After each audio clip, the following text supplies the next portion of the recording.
about the flooding in my state. We talked about this at your confirmation hearings back in 2019, the Missouri flooding in the central and northwestern part, really actually all along the Missouri and Mississippi rivers, but particularly serious flooding in the central and northwest parts of the state.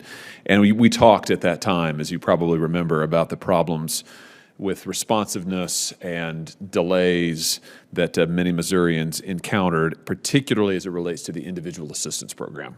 So I wanted to follow up on this. You said in response to our conversation that FEMA has a strategic goal of reducing the complexity of the agency and that you would work to streamline this process, particularly the awards of IA to the best of your ability. So can you just give us an update on progress you have made related to that goal, particularly as it relates to individual assistance? Yes, sir. Specifically, we have done a couple of things. One, we have taken a look at our policy and we have adjusted our policy to make sure that we are understanding the barriers that individuals have to accessing our programs, like being able to prove home ownership or occupancy for renters when they don't have the exact paperwork that FEMA has required in the past. We've seen a significant improvement in the number of individuals that have now been eligible for individual assistance as part of that policy change. But I think more specifically to your point, and one of the things that we are doing is I have directed the team to make sure that we are taking our services to people instead of forcing them to figure out how to navigate our system. And so one of the other things that we put in place last year was that anybody who still doesn't meet the requirements within our computer system, we are actually doing a 100% call back to talk to them and ask them and go through their case with them so we can better understand or explain to them the type of information so we can get those approved. We've seen a tremendous amount of, again, more individuals approved through this process. There are still some that don't meet our requirements, but we've continued to see improvements. And instead of forcing them to try to navigate our system and appeal, we're coming to them. That's great. That's encouraging. Can you give me an update on other steps you've taken with regard to communication and responsiveness, which is what you're getting at there, I think, in the second part of your answer? What else are you doing in terms of proactive communication to folks? Alerting them as to what FEMA's doing, alerting them to what assistance they may be eligible for, alerting them to the process and how they can apply, when they can expect answers, and so on. Give me a sense of what you're doing there. Yeah, I think there's a few things that we have added into the way that we're trying to do outreach into communities.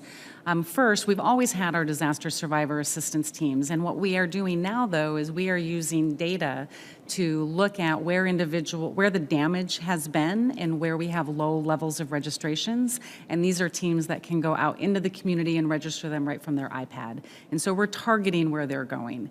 The second thing that we're doing is through our external affairs and our public affairs division is just doing more outreach to local media and trying to make sure we understand the demographics of a community and using the media that they're used to listening to. And so we're doing a much broader outreach on different types of media platforms to try to get to people on how they get information. Any obstacles that you've encountered so far along the way in terms of improving responsiveness, also improving communications? I mean, have you experienced challenges that you've been able to overcome? I'm just curious what you've found as you've gotten on the ground, so to speak, in the agency. I mean, honestly, I think some of the biggest obstacles are just getting out of our own way so we can make the necessary changes that need to happen to help people. And when we come into this with a different mindset of putting people first, then we're able to make a lot of different changes to really help the people that have been impacted in these communities. Good.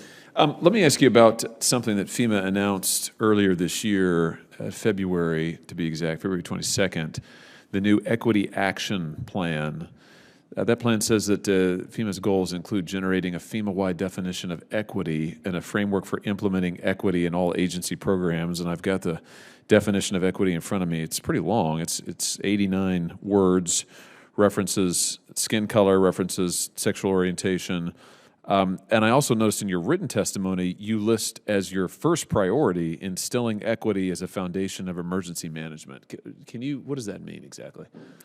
So what that means to me, Senator Hawley, is the fact that we have a lot of individuals that have barriers to accessing our programs. And so my focus, just like I talked about with the individual assistance program, is better understanding those barriers and targeting our assistance to help communities that have had difficulty navigating our programs, whether that is our individual assistance program or our grant programs. We want to be able to help those communities understand better the services that we can provide, so we can help them achieve the resilience that they need to for the different threats that we're facing in the future. So I'm trying to understand, I guess, the aims of the program and the scope of it, because it sounds like it's important if it's your first priority. Is the aim to better deliver FEMA's services and to improve responsiveness to folks who have been affected by a disaster, or is the aim to internally change the makeup of FEMA? Because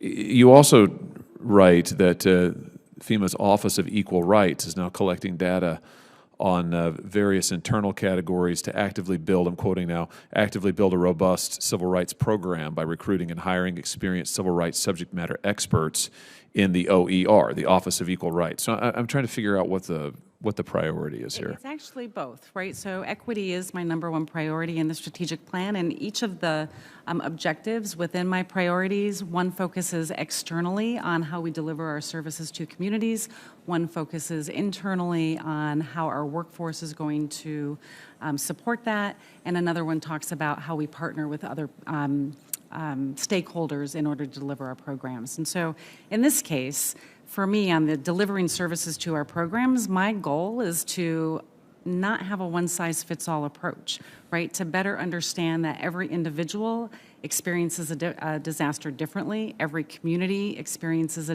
disaster differently, and we want to be able to understand their unique situation to make the decisions on how we deliver our programs and not use the same criteria for a large urban area as we use for a small rural community.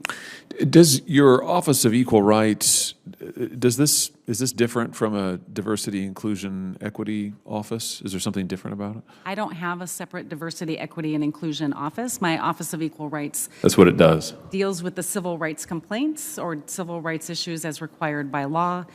We have an equity enterprise steering group that's made up of leadership from across my agency to talk more broadly about the culture of FEMA and the diversity of FEMA and how we can improve that.